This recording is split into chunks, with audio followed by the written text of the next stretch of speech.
कृषी मूल्य आयोगाने उत्पादन खर्च डोळ्यासमोर ठेवून धानाच्या किमतीत केवळ 69 रुपयाची वाढ केली आहे। त्यामुळे केंद्र शासनाने धान उत्पादकांच्या तोंडाला पाणी पुसल्याचा आरोप केलाय। रासायनिक खताच्या किमतीत 50 ते 300 रुपयापर्यंत वाढ झालेली असताना धानाला मात्र 69 रुपयाची दरवाढ अत्यल्प असल्याचा आरोप शेतकरी वर्गातून उमटत आहे। केंद्र शासनाने बाजरी, नाचणी, मका यांचे दर बऱ्यापैकी भाव वाढवले। धानाला फक्त 69 रुपयाची दरवाढ दिल्याने उत्पादन खर्च वाढीच्या तुलनेत दरवाढ न परवडणारी आहे। केंद्र सरकारने धानाच्या किमान आधारभूत किमतीत केवळ 69 रुपयाची वाढ करून ती 2369 रुपये प्रति क्विंटल केली आहे। हा निर्णय शेतकऱ्यांवर थेट अन्याय करणारा असून त्यांच्या जखमेवर मीठ चोळणार आहे, अशी तीव्र टीका खासदार डॉक्टर प्रशांत पडोळे यांनी व्यक्त केली आहे। केंद्र सरकारने 69 रुपये फक्त वाढवून शेतकऱ्यांचं निंदा करण्याचं काम केलं आहे। त्यांच्या जखमेवर मीठ चोळण्याचं काम या सरकारने केलेलं आहे।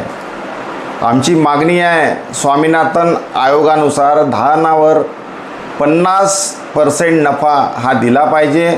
4500 रुपये या सरकारनं देण्याचं काम करावं, अन्यथा येणाऱ्या काळामध्ये आम्ही शेतकऱ्यांसोबत रस्त्यावर उतरून जन आंदोलन करू।